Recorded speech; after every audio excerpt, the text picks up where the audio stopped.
السلام علیکم ورحمۃ اللہ وبرکاتہ۔ الحمد للہ رب العالمین واشہد ان لا الہ الا اللہ وحدہ لا شریک لہ واشہد ان محمدا عبدہ ورسولہ صلی اللہ تعالی علیہ وآلہ وسلم۔ اعوذ باللہ من الشیطان الرجیم، بسم اللہ الرحمن الرحیم۔ الف لام میم ذلک الکتاب لا ریب فیہ ھدی للمتقین الذین یؤمنون بالغیب ویقیمون الصلاة ومما رزقناہم ينفقون۔ معزز اور موقر ناظرین و ناظرات، اللہ رب العزت کے فضل و کرم سے سلسلے تفسیر قرآن کے تحت آپ کے سامنے سورۃ البقرہ کی تفسیر اور توضیح کا آغاز کیا گیا ہے، اور اس مبارک سورت کی 2 آیتیں الف لام میم اور ذالک الکتاب لا ریب فیہ ھدی للمتقین، اس سے متعلق گفتگو ہو چکی ہے۔ آج کے درس میں جس مبارک آیت پر گفتگو کرنی ہے وہ ہے 3 آیت، الذین یؤمنون بالغیب ویقیمون الصلاة ومما رزقناہم ينفقون۔ اللہ رب العزت نے اس آیت مبارکہ میں ارشاد فرمایا، جو لوگ غیب پر ایمان رکھتے ہیں اور نماز قائم کرتے ہیں اور جو کچھ ہم نے انہیں عطا فرمایا ہے، دیا ہے، اس میں سے خرچ کرتے ہیں۔ اس آیت کریمہ میں اللہ رب العزت نے دوسری آیت میں آئے ہوئے ایک لفظ کی وضاحت فرمائی ہے، اور وہ لفظ ہے المتقین، ھدی للمتقین۔ اللہ تعالیٰ نے قرآن کریم کے بارے میں فرمایا کہ یہ کتاب ہے جس میں کوئی شک و شبہ نہیں ہے، متقیوں کے لیے ہدایت کا ذریعہ ہے۔ گویا کہ ذہن میں ایک سوال آ گیا کہ یہ متقی کون ہے؟ ظاہر سی بات ہے کہ جب قرآن سے ہدایت وہ حاصل کرتا ہے، قرآن سے فائدہ وہ اٹھاتا ہے، قرآن کی برکتیں اور اس کی بھلائیاں اس کو حاصل ہوتی ہیں جو متقی ہے، تو ایک اس انسان کے لیے جو اپنی فطرت سلیمہ پر قائم ہے، جس کی فطرت لغو اور لایانی شرکیات اور کفریات سے محفوظ ہے، اس کے دل میں یہ طرف پیدا ہوتی ہے کہ یہ متقی کون ہے، تاکہ ہم بھی اپنے اندر یہ چیز پیدا کریں تاکہ اللہ رب العزت کی کتاب سے ہم ہدایت حاصل کر سکیں اور ہم اس کی بھلائیوں اور خیرات اور برکتوں کے مستحق بن سکیں۔ تو یہ ایک سوال کھڑا ہوتا ہے کہ متقی کون ہے؟ تو اللہ تبارک و تعالی نے یہاں پر متقی کی وضاحت فرمائی ہے، چونکہ یہ جو کتاب ہے رب العزت کی، اس کتاب میں کوئی غموض اور کوئی پیچیدگی نہیں، کوئی ایسی چیز نہیں ہے کہ جس کو پڑھ کر کے انسان حیران اور پریشان رہے اور سمجھ نہ سکے۔ ہر چیز کی وضاحت کر دی گئی ہے۔ تو اللہ رب العزت نے متقی کی وضاحت فرمائی ہے کہ متقی کون لوگ ہیں، لہٰذا ہمیں اور آپ کو اللہ رب العزت کی اس تعریف کو اور اللہ رب العزت کی اس وضاحت کو سمجھنا چاہیے اور اپنے اندر ان صفات کو پیدا کرنے کی کوشش کرنی چاہیے تاکہ ہم متقی کے زمرے میں داخل ہو جائیں۔ تو اللہ تبارک و تعالی نے یہاں پر متقیوں کے اوصاف بیان فرمائے، متقی کی تعریف اور توضیح اور تشریح کی ہے، متقی کے حدود اور قیود بیان کیے ہیں۔ اس لیے کسی آدمی کو یہ حق حاصل نہیں ہے کہ متقی کی وضاحت اور متقی کی توضیح اور تشریح اپنے عقل سے کرے، اپنے دماغ سے کرے۔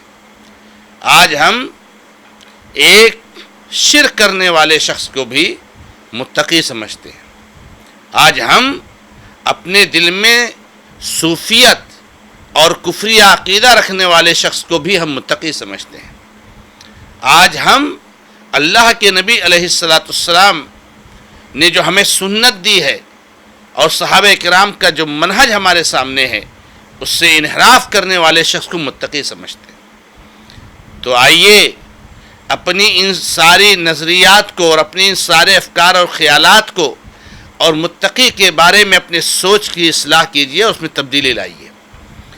متقی کون ہے؟ اللہ رب العزت نے یہاں پر کچھ اوصاف بیان فرمائے ہیں۔ یہ آیت کریمہ جو پڑھی گئی ہے اس میں متقی کے 3 اوصاف بیان فرمائے ہیں۔ پہلا وصف کیا ہے؟ الذین یؤمنون بالغیب، جو لوگ غیب پر ایمان رکھتے ہیں، غیب سے ایمان رکھتے ہیں۔ وَيُقِيمُونَ الصَّلَاةَ، اور دوسرا وصف ہے صلاۃ قائم کرتے ہیں، نماز قائم کرتے ہیں۔ وَمِمَّا رَزَقْنَاهُمْ يُنْفِقُونَ، اور جو کچھ ہم نے ان کو عطا کیا ہے اس میں سے وہ خرچ کرتے ہیں۔ آئیے سب سے پہلے وصف کی طرف ہم لوٹتے ہیں کہ جو غیب سے ایمان رکھتے ہیں، یعنی غیب ہم اور آپ جانتے ہیں کہ غیب اس چیز کو کہا جاتا ہے جو ہماری نظروں سے اوجھل ہے، جس کا ادراک ہماری عقل نہیں کر سکتی ہے، جس کو ہم دیکھ نہیں سکتے، جس کا مشاہدہ نہیں کر سکتے، اس کو غیب کہا جاتا ہے۔ غیب کے مقابل میں حاضر کا لفظ استعمال ہوتا ہے۔ حاضر کا مطلب جو چیز ہمارے سامنے موجود ہے، جس کو ہم دیکھتے ہیں، جس کا مشاہدہ کرتے ہیں۔ 2 قسم کی چیزیں، اگر چیزوں کو تقسیم کرنا چاہیں، اللہ کی مخلوقات کو تقسیم کرنا چاہیں تو 2 قسم کی مخلوقات ہوں گی۔ بہت ساری مخلوقات ایسی ہیں جو ہماری نظروں کے سامنے ہیں، جن کو ہم نے اپنی آنکھوں سے دیکھا ہے، اور بہت ساری چیزیں ایسی ہیں، بہت ساری باتیں ایسی ہیں جن کو ہم نے اپنی نظروں سے نہیں دیکھا ہے اور اس کا مشاہدہ نہیں کیا ہے۔ اور یہ انسان کے لیے ہی غیب حاضر، ورنہ اللہ رب العزت کے لیے کوئی چیز غائب نہیں ہے۔ اللہ تعالیٰ ساری چیزوں کو دیکھتا ہے، ساری چیزوں کو جانتا ہے، ساری چیزوں پر قدرت اور اختیار رکھتا ہے، ساری چیزیں اس کی ملکیت میں ہیں، ساری چیزیں اس کے قبضے میں ہیں، جب جو چاہے جس کے ساتھ چاہے کر سکتا ہے۔ تو یہاں پر اللہ تعالیٰ نے فرمایا کہ غیب سے ایمان رکھتے ہیں۔ غیب سے ایمان رکھنے کا مطلب یہ ہے میرے بھائیوں کہ جو ایسی چیزوں کو بھی جن کو انہوں نے نہیں دیکھا ہے اس کی بھی تصدیق کرتے ہیں، اس پر بھی ایمان رکھتے ہیں اور اس پر بھی یقین رکھتے ہیں۔ اور یہ لفظ یا یہ کہہ لیجیے جملہ الذین یؤمنون بالغیب ہے تو بہت چھوٹا، لیکن اس کا معنی بہت بڑا ہے۔ اس کے اندر جو فوائد ہیں اور جو لال و گوہر ہیں یہ بہت زیادہ ہے۔ الذین یؤمنون بالغیب، اس میں ایمان کے 6 کے 6 ارکان آ گئے، ایمان کے 6 کے 6 ارکان آ گئے، یعنی گویا کہ اللہ رب العزت نے ایک طرح سے اس لفظ کے ذریعے سے ارکان ایمان پر ایمان رکھنے کی تاکید کی۔ اور ارکان ایمان کے بارے میں ہم جانتے ہیں کہ یہ 6 ہیں، جس کو بچہ بچہ جانتا ہے، لیکن حقیقت میں اگر جاننے کے تعلق سے ہم معاشرے اور سماج پر نظر ڈالیں تو بہت کم مسلمان ارکان ایمان جانتے ہیں۔ یاد کرنے کو تو سبھی جانتے ہیں، رٹنے کو اور دماغ میں اس کو حاضر رکھنے کو تو سبھی جانتے ہیں۔ اللہ پر ایمان رکھنا، اس کی کتابوں پر ایمان رکھنا، فرشتوں پر ایمان رکھنا، رسولوں پر ایمان رکھنا، آخرت کے دن پر ایمان، تقدیر پر ایمان رکھنا، یہ تو بچپن سے بچے رٹ رہے ہیں۔ لیکن بچپن سے رٹتے زندگی ختم ہو جاتی ہے، مگر یہ ایمان کے 6 ارکان انسان کے اندر نہیں آ پاتے ہیں اور انسان ان کو نہیں سمجھ پاتا ہے، الا ماشاء اللہ، بہت کم ہے، وقلیل من عبادی الشکور، ایسے بہت کم اللہ کے بندے ہیں جو ایمان کے ارکان کو اچھی طریقے سے انہوں نے سمجھا ہے، اس کے تقاضے کے مطابق عمل کیا ہے، اس کے مطابق اپنا عقیدہ بنایا ہے۔ تو ایمان کے جو 6 ارکان ہیں میرے بھائیوں، یہ ایمان بالغیب میں داخل ہیں۔ سب سے پہلے نمبر پر اللہ رب العزت پر ایمان رکھنا۔ اب آپ آئیے، اللہ رب العزت پر کتنے مسلمان ایمان رکھتے ہیں؟ ہم غیر کی بات نہیں کرتے میرے بھائی، ہم ملحد اور دہریہ کی بات نہیں کرتے، ہم کافروں کی بات نہیں کرتے، ہم اپنے مسلمان بھائیوں کی بات کرتے ہیں کہ اللہ پر ایمان رکھنے کا دعویٰ سبھی کا ہے، مگر اللہ پر ایمان کتنے مسلمان رکھتے ہیں، اس کو اگر آپ کو دیکھنا ہے تو معاشرے اور سماج اور مسلمانوں کی حالت کو دیکھ لیجئے۔ بہت کم لوگ ہیں جو اللہ تعالیٰ پر ایمان رکھتے ہیں۔ اللہ تعالیٰ پر ایمان رکھنا صرف یہی نہیں ہے کہ اللہ رب العزت موجود ہے، اللہ رب العزت کا ایمان رکھنا صرف یہی نہیں ہے کہ اللہ تبارک و تعالیٰ ہم کو دیکھ رہا ہے، اللہ تبارک و تعالیٰ پر ایمان رکھنا صرف یہی نہیں ہے کہ اللہ رب العزت ہی ہم کو کھلاتا اور پلاتا ہے۔ اللہ تبارک و تعالیٰ پر ایمان رکھنے کا مطلب یہ ہو گیا کہ توحید کی تینوں قسموں کو ہم نے قبول کر لیا۔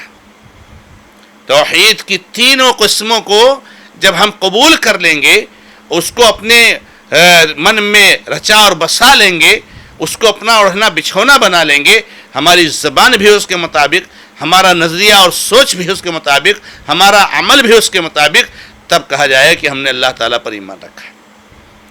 توحید کی تینوں قسموں کو ماننا، توحید ربوبیت، توحید الوہیت اور توحید اسماء و صفات۔ توحید ربوبیت، اللہ رب العزت کو خالق، مالک، رازق ماننا، اس کائنات کا پیدا کرنے والا ماننا۔ توحید الوہیت کہ جب اللہ تبارک و تعالیٰ کو آپ مان رہے ہو کہ روزی دینے والا اللہ ہے، شفا دینے والا اللہ ہے، مشکلات کو حل کرنے والا اللہ ہے، ہر پریشانی کو دور کرنے والا صرف اللہ ہے، تو کس منہ سے اور کس سوچ اور نظریہ سے تم درگاہ والوں کو مشکل کشا مانتے ہو؟ تم درگاہ والوں کو حاجت روا سمجھتے ہو؟ تم درگاہ والوں کو اپنے سجدے کا مستحق سمجھتے ہو؟ آپ کو روزی مانگنی ہے، اللہ تعالیٰ سے مانگیے۔ آپ کو شفا مانگنی ہے، آپ اللہ تعالیٰ سے مانگیے۔ چاروں طرف سے مصیبتوں میں گھرے ہوئے ہیں، رب العزت سے مصیبت حل کرنے کے لیے کہیے، مشکل اور آئے وقت میں کام آنے کے لیے کہیے، رب العزت سے دعا کیجیے، گڑگڑائیے۔ اور اللہ رب العزت کے جو پیارے پیارے اچھے نام ہیں، ان ناموں کو یاد کرنا، ان کو سمجھنا، ان کے تقاضے کے مطابق عمل کرنا، اور پھر اللہ رب العزت کی جو صفات ہیں، چاہے وہ ذاتی صفات ہوں یا فعلی صفات ہوں، اللہ رب العزت ہے، اللہ رب العزت قیوم ہے، اللہ رب العزت کی مختلف صفات جو اللہ تعالیٰ نے قرآن و حدیث میں بیان فرمائے ہیں، پھر اس کی فعلی صفات، اللہ رب العزت جو ہے کلام کرتا ہے، اللہ رب العزت دیکھتا ہے، اللہ رب العزت سنتا ہے، اللہ رب العزت رات کے پچھلے پہر میں آسمان دنیا پر نزول فرماتا ہے۔ اللہ رب العزت کی یہ صفات جو ہیں ان کو قبول کریں۔ لیکن نہیں میرے بھائی، ہمارے بھائیوں نے، ہمارے مسلمان بھائیوں نے، اکثریت نے ایک موٹی سی صفت کو، اللہ کی صفت کو نہیں قبول کیا۔ الرحمن والعرش استوى، اللہ رب العزت عرش پر مستوی ہے، اس عقیدے کو بیان کرنے کے لیے رب العزت نے 10 اور 20 اور 50 آیت بیان فرمائی قرآن کریم میں۔ لیکن افسوس ہے کہ ہمارے اکثر مسلمان بھائیوں کا یہ عقیدہ نہیں ہے، بلکہ وہ اللہ رب العزت کو اس کے ذات کے اعتبار سے ہر جگہ حاضر مانتے ہیں، ہر جگہ حاضر مانتے ہیں، جبکہ اللہ رب العزت اپنی ذات کے اعتبار سے ہر جگہ حاضر نہیں ہے۔ رب العزت اپنے علم کے اعتبار سے، اپنی قدرت کے اعتبار سے، اپنے سننے کے اعتبار سے، دیکھنے کے اعتبار سے، طاقت پاور اختیار کے اعتبار سے اللہ رب العزت ہر جگہ موجود ہے، لیکن رب العزت ساتویں آسمان کے اوپر عرش پر مستوی ہے. اسی لیے اس عقیدے کو سمجھنے کی ضرورت ہے. بڑے سے بڑے دارالعلوم، بڑے سے بڑے مراکز اور بڑے سے بڑے جبہ و دستار والے آج یہی عقیدہ بیان کرتے پھرتے ہیں کہ اللہ رب العزت ہر جگہ موجود ہے. اللہ رب العزت ہر جگہ موجود ہے، جبکہ اللہ تبارک تعالیٰ نے بیان فرمایا اور اللہ کے نبی علیہ السلام کے سامنے جب ایک لونڈی کو آزاد کرنے کی بات کہی گئی تو اللہ کے نبی علیہ السلام نے اس کا عقیدہ چیک کرنے کے لیے نبی علیہ السلام نے پوچھا کہ اللہ کہاں ہے؟ تو لونڈی نے کہا اللہ آسمان میں ہے. اللہ یہاں دنیا میں نہیں ہے، اللہ ہر جگہ نہیں ہے. اور پھر پوچھا میں کون ہوں؟ کہا آپ اللہ کے رسول ہیں. آپ نے کہا اس کو آزاد کر دو، یہ مومنہ عورت ہے، مومنہ عورت ہے. آج بتائیے کہ ہمارے بڑے سے بڑے آج مفتیان اور بڑے سے بڑے اپنے آپ کو قوم کا لیڈر کہنے والوں کو اگر یہ سوال کرتے اللہ کے نبی علیہ السلام کہ اللہ تبارک و تعالیٰ کہاں ہے، تو کہتے اللہ ہر جگہ موجود ہے، اور اس سوال میں فیل ہو جاتے وہ. تو اس لیے اللہ رب العزت پر ایمان رکھنے کا مطلب یہ ہے میرے بھائیوں کہ ہم اللہ رب العزت نے جو عقیدہ کتاب و سنت میں دیا ہے ہم اس عقیدے کو قبول کریں. اور یہ بات بہت تلخ ہے اور کڑوی ہے، مگر حقیقت ہے میرے بھائیوں کہ اکثر مسلمانوں کا عقیدہ بگڑا ہوا ہے، اکثر مسلمانوں کا عقیدہ خراب ہو چکا ہے. وہ تو ایک الگ مسئلہ ہے کہ ہمارے بہت سارے بھائی جا کے درگاہوں کو سجدہ کرتے ہیں، ان کو مشکل کشا، وہ حاجت روا اور ساری چیزیں سمجھتے ہیں. وہ تو ایک عمل اور ایک جو ہے کیا نام ہے ایک المیہ، ایک مصیبت تو ہے ہی ہے. مگر میرے بھائیوں، جو ہمارے بھائیوں نے اپنے ذہنوں میں عقیدہ رکھے ہوئے ہیں اور نظریات اور سوچ رکھے ہوئے ہیں، ان کو سنبھالنے، ان کو سدھارنے کی ضرورت ہے اور اس کی اصلاح کرنے کی ضرورت ہے. تو جو ہمارا عقیدہ صحیح ہوگا توحید ربوبیت کا، توحید الوہیت کا، توحید اسماء و صفات کا، تب وہاں ہوگا کہ ہم اللہ تعالیٰ پر ایمان رکھتے ہیں. تو یہ اللہ تبارک تعالیٰ پر ایمان رکھنے کا مطلب ہے اور یہ ایمان کا پہلا رکن ہے. اللہ رب العزت سے دعا ہے کہ رب العزت ہمیں اور آپ کو سب کو ایمان باللہ کو سمجھنے کی توفیق عطا فرمائے. ھذا ما عندی واللہ تعالی عالم والحمد للہ رب العالمین وصلی اللہ علی محمد وسلم تسلیما کثیرا. والسلام علیکم ورحمۃ اللہ وبرکاتہ.